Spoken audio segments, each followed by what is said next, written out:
As of now po mga ka-adventure ay nandito tayo sa Mabini Street, City of Baliwag na kung saan dati ay part ng Baliwag ang Bustos, Bulacan.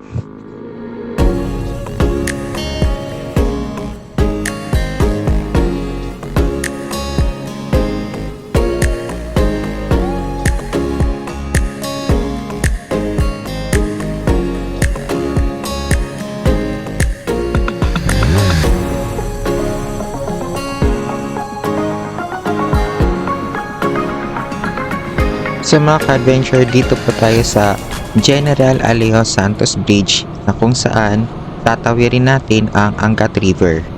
Ang ilog na kasi ito ang nagsisilbing boundary ng Baliwag at Bustos, Bulacan. At dahil dito mga ka-adventure sa ilog na ito, kaya nabuo ang bayan ng Bustos, Bulacan.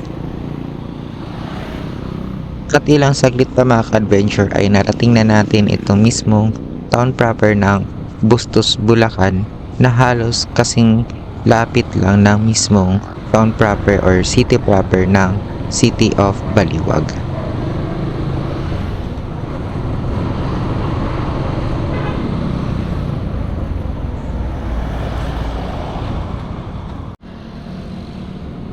Sa mga ka-adventure, muling nagbabalik tayo sa pagra-rise and as of now ay nandito pa rin tayo sa CL Hilario Street at papunta po tayo mismo doon sa lugar ng sa may palengke.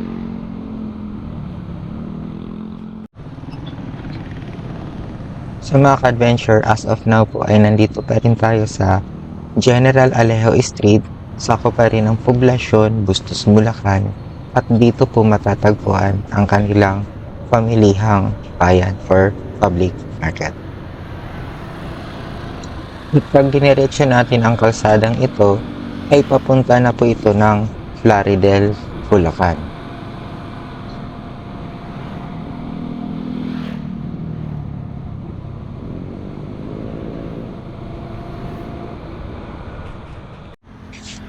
At sa ngayon mga ka-adventure ay lumiko tayo sa kalyeng ito para mas lalo pa natin malibot itong mismong poblasyon ng bayan ng Bustos, Bulacan.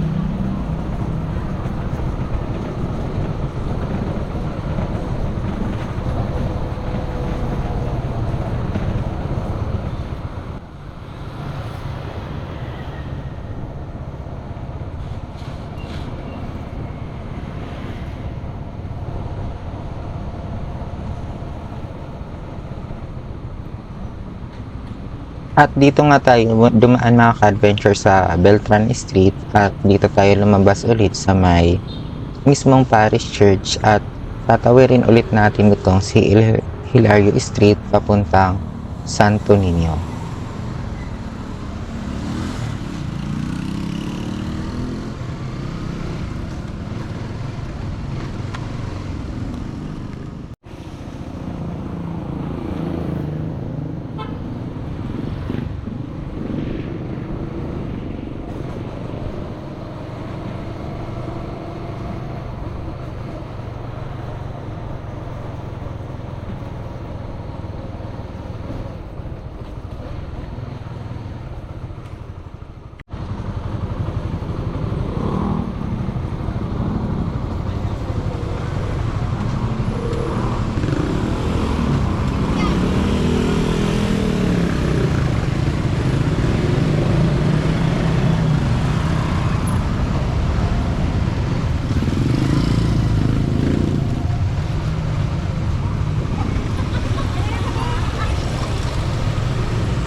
Ang bayan ng Bustos ay ipinangalan mga ka-adventure hango sa apelyido ni Joseph Pedro de Busto.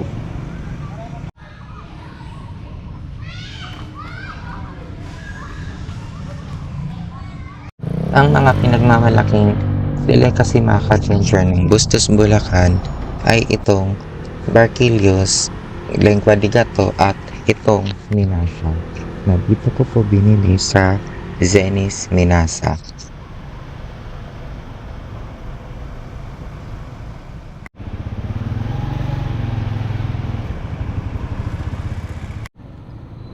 So mga ka-adventure, isa sa masasabi ko sa lugar na to ay possible pa magkaroon pa ng maraming establishment sa mga susunod na taon since maganda po yung location ng lugar na ito.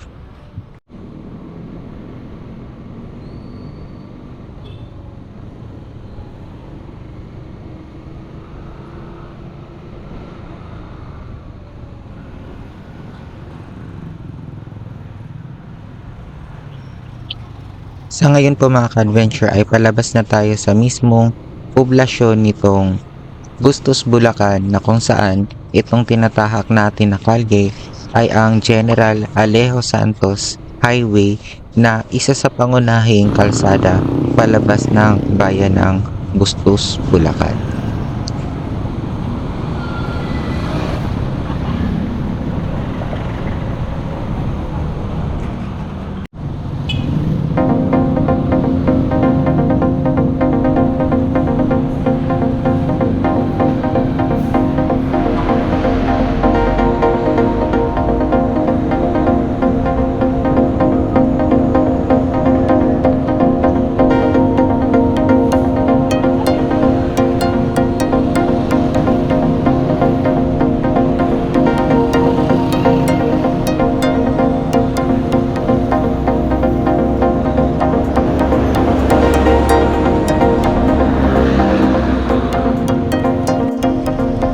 So mga ka-adventure, bago po tayo tuluyang umalis sa bayang ito, ay bisitahin natin ang isa sa ancestral house dito.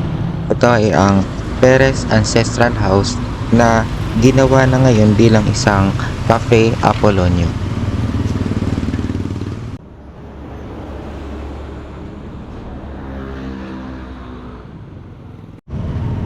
Isa sa nakaagaw ng pansin sa akin mga ka-adventure sa di kalayuan ng lugar na ito ay meron pa palang isang ancestral house at ito ay ang Mercado Ancestral House.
So estimated time ko mga ka-adventure sa oras na ito ay mga nasa almost 5 o'clock na din, and dito na tayo sa Plaridel Bypass Road and hopefully hindi tayo gabihin sa daan. Pero feel ko talaga habang sa pagdadrive ko ngayon ay chill rides muna. Medyo nabarami yung biniyahin natin kanina.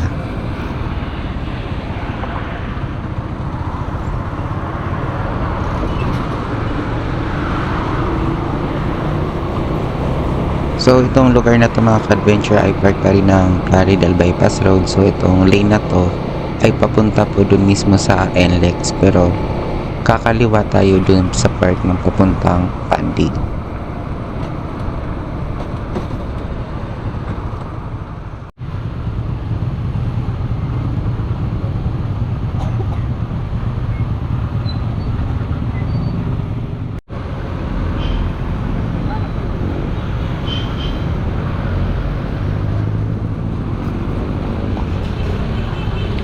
So, dapit hapon na po mga ka-adventure, and around 5:30 in the afternoon, and narating ko na po itong mismong bayan ng Balagtas, Bulacan.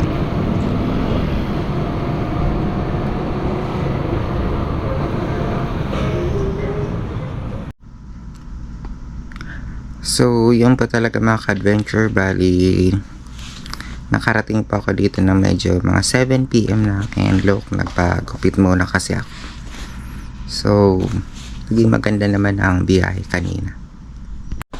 So, and that's all for this vlogs mga ka-adventure, and thank you for watching, and see you on my next video.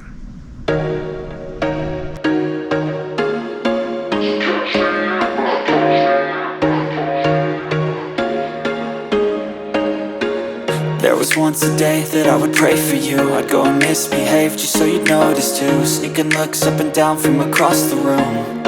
Damn, what a hell of a view. I feel good, you look great, I like you, I can't wait. A first time, a first date, you're so fine, I'm so late. You sip wine, I drink straight, don't waste time to my place. I feel my heart erase, so catch me if I fall.